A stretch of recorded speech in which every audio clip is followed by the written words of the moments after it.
Non alcoholic fatty liver ಕೂಡ ಇರುತ್ತೆ. ಅಂದರೆ ಆಲ್ಕೋಹಾಲ್ ಇಲ್ಲದೇ ಇದ್ದರೂ ಕೂಡ ಫ್ಯಾಟಿ ಲಿವರ್ ಹೆಂಗೆ ಬರುತ್ತೆ ಅಂದರೆ ನಮ್ಮ ದೈನಂದಿನ ಆಹಾರ ಪದ್ಧತಿಯಿಂದ ಫ್ಯಾಟಿ ಲಿವರ್ ಜಾಸ್ತಿ ಆಗ್ತದೆ.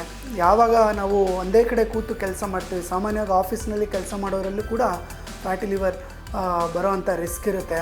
ಫ್ಯಾಟಿ ಲಿವರ್ನ ನಾವು ಕಣ್ಣಲ್ಲೇ ಅಸೆಸ್ ಮಾಡ್ಬೋದು ಅಂತ ಹೇಳ್ತೇನೆ. ಕ್ರೂಡ್ ಮೆಥಡ್ ಇದು. ಏನಂದರೆ ಯಾರಲ್ಲಿ ಸೆಂಟ್ರಿಪಿಟಲ್ ಒಬೆಸಿಟಿ ಇರುತ್ತೆ, ಅಂದರೆ ಹೊಟ್ಟೆ ಭಾಗದಲ್ಲಿ ಕೊಜ್ಜು ಜಾಸ್ತಿ ಇರುತ್ತೋ ಅಂಥವರಲ್ಲಿ ಫ್ಯಾಟಿ ಲಿವರ್ ಆಲ್ರೆಡಿ ಬಂದಿರುತ್ತೆ ಅನ್ನೋದು ಅದು ಇಂಡೈರೆಕ್ಟಾಗಿ ನಮಗೆ ಗೊತ್ತಾಗೋವಂಥದ್ದು. ಪ್ರಾಪರ್ 8 hours ಆಫ್ ಸ್ಲೀಪ್ ಮಾಡೋದ್ರಿಂದ ಬಾಡಿ ರಿಜುನೇಟ್ ಆಗುತ್ತೆ. ಅದರಿಂದ ಮೆಟಬಾಲಿಕ್ ರೇಟ್ ಕೂಡ ಚೆನ್ನಾಗಿರುತ್ತೆ ಮತ್ತು ಫ್ಯಾಟಿ ಲಿವರ್ ಬರೋದು ಸ್ವಲ್ಪ ಡಿಲೇ ಮಾಡ್ಬೋದು ಅಂತ. ಫ್ಯಾಟಿ ಲಿವರ್ ಇರೋ ಅಂಥವರಲ್ಲಿ ಪ್ರೋಗ್ರೆಸ್ ಆದಾಗ ಹಾರ್ಟ್ ಅಟ್ಯಾಕ್ ಆಗೋವಂಥದ್ದು ಇಮಿಡಿಯೇಟ್ ಇಲ್ಲದೇ ಇದ್ದರೂ ಕೂಡ ಮುಂದೊಂದು ದಿನ ಅದರ ರಿಸ್ಕ್ ಇರುತ್ತೆ.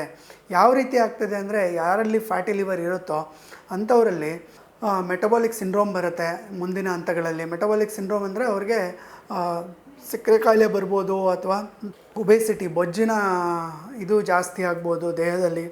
ಇದರಿಂದ ಏನಾಗುತ್ತೆ, ಯಾವಾಗ ದೇಹದಲ್ಲಿ ಬೊಜ್ಜು ಜಾಸ್ತಿ ಆಗ್ತಾ ಹೋಗುತ್ತೆ ಆಗ ರಕ್ತ ಸಂಚಲನ, ರಕ್ತದಲ್ಲೂ ಕೂಡ ಬೊಜ್ಜು ಜಾಸ್ತಿ ಆಗಿ ಡಿಸ್ಲಿಪಿಡಿಮಿಯಾ ಅಂತ ಕರೀತಾರೆ. ಮುಂದೊಂದು ದಿನ ಅದು ರಕ್ತನಾಳಗಳು, ಹಾರ್ಟಿನ ಸುತ್ತ ರಕ್ತನಾಳಗಳಲ್ಲಿ ಬ್ಲಾಕ್ ಮಾಡಿ ಅದು ಹಾರ್ಟ್ ಅಟ್ಯಾಕ್ಗೆ ನಾಂದಿ ಆಡುತ್ತೆ. ಆದ್ದರಿಂದ ಫ್ಯಾಟಿ ಲಿವರ್ ಇರುವಾಗ ನಾವು ಆದಷ್ಟು ಬೇಗ ಜಾಗೃತೆಗೊಂಡು ಅದನ್ನು ಕಂಟ್ರೋಲ್ ಮಾಡ್ಕೊಳ್ಳೋದ್ರಿಂದ, ಯಾಕಂದರೆ fatty liver is A reversible process stage 1 stage 2 ಅಲ್ಲೆಲ್ಲ. ಅದರಿಂದ ನಾವು ಕಂಟ್ರೋಲ್ ಮಾಡ್ಕೋಬೋದು ಅಂತ ಹೇಳ್ತೇನೆ. ಪ್ರಮುಖವಾಗಿ ಅಂತ ಹೇಳಿದ್ರೆ ಒಂದು ಬೊಜ್ಜಿನಿಂದ ಆಗೋ ಅಂಥದ್ದು ಫ್ಯಾಟಿ ಲಿವರ್. ಫ್ಯಾಟಿ ಲಿವರ್ ಅಂದರೆ ಏನು ಹೆಪಟೋಸೈಟ್ಸ್ ಇರುತ್ತೆ ಅದರೊಳಗಡೆ ಫ್ಯಾಟ್ ಡೆಪೋಸಿಷನ್ ಜಾಸ್ತಿ ಆಗುತ್ತೆ. ಸೊ ಮೊದಲನೇ ಕಾರಣ ಬಂದು ಆಲ್ಕೋಹಾಲ್ ಅಂತಲೇ ನಾನು ತೊಗೊಳಕ್ಕೆ ಇಷ್ಟಪಡ್ತೇನೆ. ಆಲ್ಕೋಹಾಲ್ ತೊಗೊಳ್ಳೋದ್ರಿಂದ ಫ್ಯಾಟಿ ಲಿವರ್ ಬೇಗ ಬರುತ್ತೆ. ಅದೇ ರೀತಿ ನಾನ್ ಆಲ್ಕೋಹಾಲಿಕ್ ಫ್ಯಾಟಿ ಲಿವರ್ ಕೂಡ ಇರುತ್ತೆ. ಅಂದರೆ ಆಲ್ಕೋಹಾಲ್ ಇಲ್ಲದೇ ಇದ್ದರೂ ಕೂಡ ಫ್ಯಾಟಿ ಲಿವರ್ ಹೆಂಗೆ ಬರುತ್ತೆ ಅಂದರೆ ನಮ್ಮ ದೈನಂದಿನ ಆಹಾರ ಪದ್ಧತಿಯಿಂದ ಫ್ಯಾಟಿ ಲಿವರ್ ಜಾಸ್ತಿ ಆಗ್ತದೆ.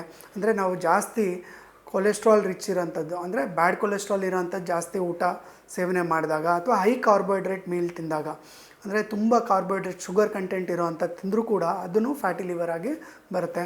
ಮತ್ತು ತುಂಬ ಸ್ಟ್ರೆಸ್ಸಲ್ಲಿರೋದು, ಆ್ಯಂಗ್ಸೈಟಿ, ಡಿಪ್ರೆಷನ್ ಇದು ಕೂಡ ನಮಗೆ ಫ್ಯಾಟಿ ಲಿವರ್ಗೆ ಪುಷ್ ಮಾಡುತ್ತೆ. ಮತ್ತು ಸೆಡೆಂಟ್ರಿ ಲೈಫ್ ಸ್ಟೈಲ್, ಯಾವಾಗ ನಾವು ಒಂದೇ ಕಡೆ ಕೂತು ಕೆಲಸ ಮಾಡ್ತೀವಿ, ಸಾಮಾನ್ಯವಾಗಿ ಆಫೀಸ್ನಲ್ಲಿ ಕೆಲಸ ಮಾಡೋರಲ್ಲೂ ಕೂಡ ಫ್ಯಾಟಿ ಲಿವರ್ ಬರೋವಂಥ ರಿಸ್ಕ್ ಇರುತ್ತೆ. ಹಾಗಾಗಿ ನಾವು ಸಜೆಸ್ಟ್ ಮಾಡೋದೇನೆಂದರೆ ಸ್ವಲ್ಪ ವಾಕ್ ಮಾಡೋದು ಇನ್ ಬಿಟ್ವೀನ್ ತುಂಬ ಒಳ್ಳೆಯದು. ಅದರಿಂದ ಸ್ವಲ್ಪ ಫ್ಯಾಟಿ ಲಿವರ್ ಬರೋದನ್ನು ತಡೆಗಟ್ಬೋದು. ಖಂಡಿತ ಹೌದು. ಯಾರಲ್ಲಿ ಫ್ಯಾಟಿ ಲಿವರ್ನ ನಾವು ಕಣ್ಣಲ್ಲೇ ಅಸೆಸ್ ಮಾಡ್ಬೋದು ಅಂತ ಹೇಳ್ತೇನೆ. ಕ್ರೂಡ್ ಮೆಥಡ್ ಇದು. ಏನಂದರೆ ಯಾರಲ್ಲಿ ಸೆಂಟ್ರಿಪಿಟಲ್ ಒಬೆಸಿಟಿ ಇರುತ್ತೆ, ಅಂದರೆ ಹೊಟ್ಟೆ ಭಾಗದಲ್ಲಿ ಕೊಜ್ಜು ಜಾಸ್ತಿ ಇರುತ್ತೋ ಅಂಥವರಲ್ಲಿ ಫ್ಯಾಟಿ ಲಿವರ್ ಆಲ್ರೆಡಿ ಬಂದಿರುತ್ತೆ ಅನ್ನೋದು ಅದು ಇಂಡೈರೆಕ್ಟಾಗಿ ನಮಗೆ ಗೊತ್ತಾಗೋ ಅಂಥದ್ದು. ಆದ್ದರಿಂದ ಫ್ಯಾಟಿ ಲಿವರ್ನ ನಾವು ಬೇಗ ಪತ್ತೆ ಹಚ್ಚಿಸ್ಕೊಳ್ಳೋದು ತುಂಬ ಉತ್ತಮ. ಖಂಡಿತ ಮೋಸ್ಟ್ ಆಫ್ ದ ಟೈಮ್ 90% ಯಾರು ದಪ್ಪ ಇರ್ತಾರೆ, ಸ್ಪೆಷಲಿ ಸೆಂಟ್ರಿಪಿಟಲ್ ಒಬೆಸಿಟಿ ಇರೋ ಅಂಥವರಲ್ಲಿ, ಯಾರಲ್ಲಿ ಹೊಟ್ಟೆ ಭಾಗದಲ್ಲಿ ಅಥವಾ ಅವ್ರಿಗೆ ಹಿಂದೆ ಬಟಕ್ ರೀಜನ್ ಅಥವಾ ಹೊಟ್ಟೆ ಸುತ್ತ ದಪ್ಪ ಇರೋ ಅಂಥವರಲ್ಲಿ ಫ್ಯಾಟಿ ಲಿವರ್ ರಿಸ್ಕ್ ಜಾಸ್ತಿ ಇರುತ್ತೆ. ಫ್ಯಾಟಿ ಲಿವರ್ ಬರಬಾರ್ದು ಅಂದರೆ ನಾವು ಓವರಾಲ್ ಇವಾಗ ನಾನು ಏನು ಹೇಳಿದೆ ಎಲ್ಲದನ್ನು ಫಾಲೋ ಮಾಡಬೇಕಾಗತ್ತೆ. ಒಂದು proper diet, low fat diet, ಅಂದರೆ ಕೊಬ್ಬಿನ ಅಂಶ ಕಡಿಮೆ ಇರೋದನ್ನು ತಿನ್ನಬೇಕಾಗ್ತದೆ. ಎರಡನೇದು ಆ್ಯಕ್ಟಿವ್ ಲೈಫ್ ಸ್ಟೈಲ್ ಇರಬೇಕು, ಅಂದರೆ ದಿನನಿತ್ಯ ವ್ಯಾಯಾಮ ಮಾಡುವಂಥದ್ದು, ಬೆಳಗ್ಗೆ ಒಂದು 30 ನಿಮಿಷ, ಸಾಯಂಕಾಲ ಒಂದು 30 ನಿಮಿಷ. ಮತ್ತು ಈಗ ನಮ್ಮ ದೈನಂದಿನ ಆ್ಯಕ್ಟಿವಿಟೀಸಲ್ಲಿ ಕೂಡ ಹತ್ತಿರದಲ್ಲಿ ಎಲ್ಲೋ ಒಂದು ಹೋಗೋದಿದ್ರೂ ಕೂಡ ಗಾಡಿ ತೊಗೋತೇವೆ, ಅದನ್ನು ಅವಾಯ್ಡ್ ಮಾಡಬೇಕು. ಆದಷ್ಟು ವಾಕ್ ಮಾಡಬೇಕು. ಅದರಿಂದ ಫ್ಯಾಟಿ ಲಿವರ್ ಬರೋದನ್ನು ನಾವು ನಿಯಂತ್ರಿಸ್ಬೋದು. ಮತ್ತು ನಮ್ಮದು ನಾನು ಆಗಲೇ ಹೇಳಿದಾಗೆ ಆಹಾರ ಪದ್ಧತಿಯಲ್ಲಿ ಸ್ವಲ್ಪ ಆದಷ್ಟು ಸೊಪ್ಪು, ಹಣ್ಣು, ತರಕಾರಿಗಳನ್ನ ಇನ್ಕ್ಲೂಡ್ ಮಾಡ್ಕೊಳ್ಳೋದ್ರಿಂದ ನಮ್ಮ ದೇಹದಲ್ಲಿ ಮೆಟಬಾಲಿಕ್ ರೇಟ್ ಜಾಸ್ತಿ ಆಗುತ್ತೆ ಮತ್ತು ಪ್ರೋಟೀನ್ ಕಂಟೆಂಟ್ ಜಾಸ್ತಿ ಇರುತ್ತೆ. ಫ್ಯಾಟ್ ಕಂಟೆಂಟ್ ಕಡಿಮೆ ಆದಾಗ ಫ್ಯಾಟಿ ಲಿವರ್ನ ಕಂಟ್ರೋಲ್ ಮಾಡ್ಬೋದು. ಲಾಸ್ಟ್ ಒನ್ ನಮ್ಮ ಹ್ಯಾಬಿಟ್ಸ್, ನಾನು ಹೇಳಿದಾಗೆ ಧೂಮಪಾನ ಇರ್ಬೋದು ಅಥವಾ ಮದ್ಯಪಾನದಿಂದ ದೂರ ಇರೋದ್ರಿಂದ ಕೂಡ ಫ್ಯಾಟಿ ಲಿವರ್ ಬರದೇ ಇರೋ ರೀತಿ ತಡೆಗಟ್ಬೋದು. ಮತ್ತು ಸ್ಲೀಪ್, ಏನು ನಿದ್ರೆಯನ್ನು ಕೂಡ ನಾನು ಸಜೆಸ್ಟ್ ಮಾಡ್ತೀನಿ.